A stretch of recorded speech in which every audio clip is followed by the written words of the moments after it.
Hello, all. So it's Sunday afternoon, and what else better to do than taking a book and rereading it?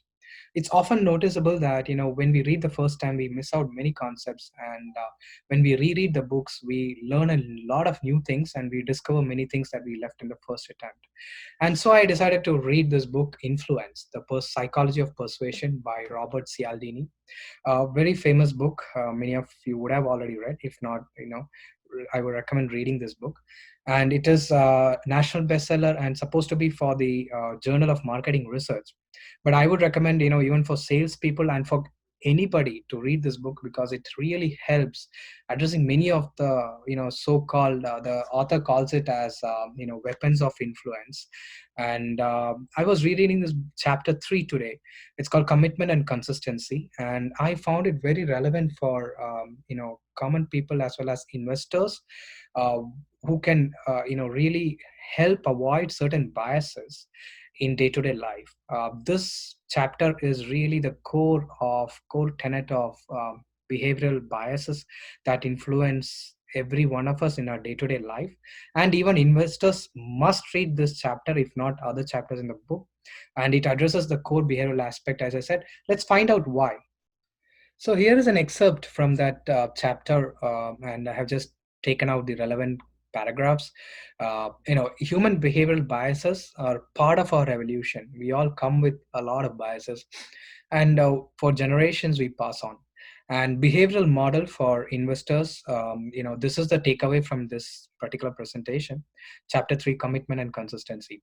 So here is an excerpt. What you can see, a study done by a pair of Canadian psychologist uncovered something fascinating about the people at the racetrack. So that's a picture of a racetrack. So if you have a set of horses that we are going to bet on, and we choose one horse in the racetrack, and that's something interesting that's going to happen.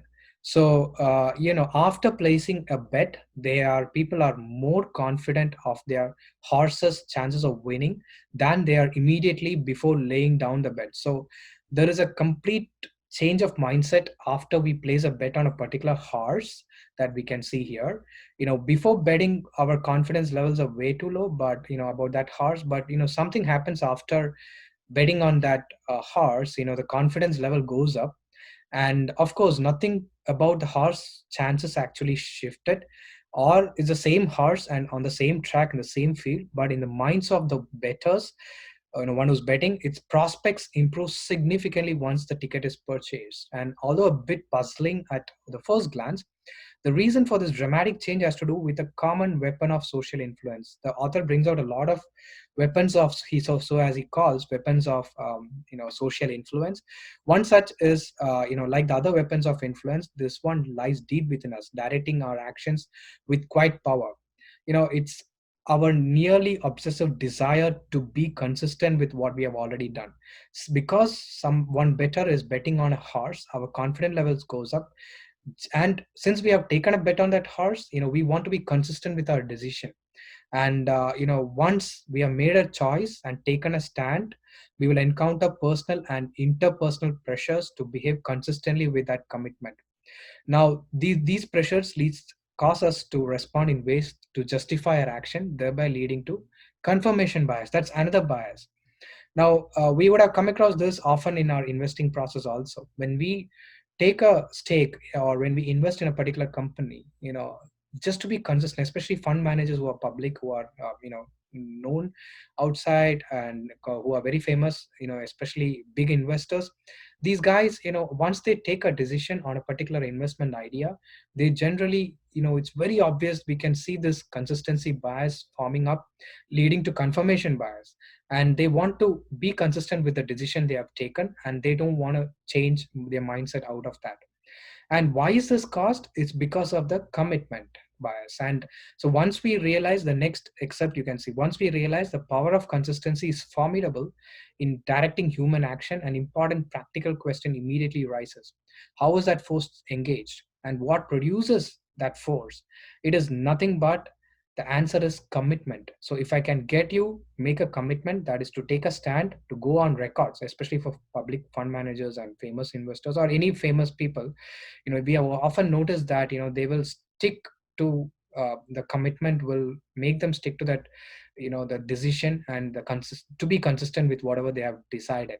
So once a stand is taken, there is a natural tendency to behave in ways that are stubbornly consistent with a stand. It's very difficult to change your stand, and to come out in public and say, look, I am wrong, or I was wrong in my decision. And we all go through that. We all have that consistency bias and commitment bias, and due to which, we try to seek evidences that is leading to confirmation bias, the third bias, where we seek confirming evidences of what we believe, or persist, premised on that commitment.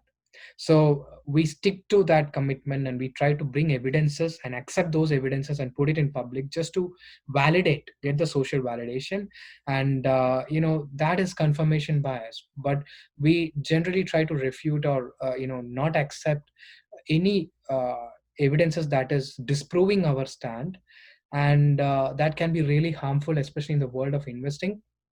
When we make mistakes, it's a good idea to come out of this consistency and commitment bias, and and seek approval of, not seek only evidences that support our consistency.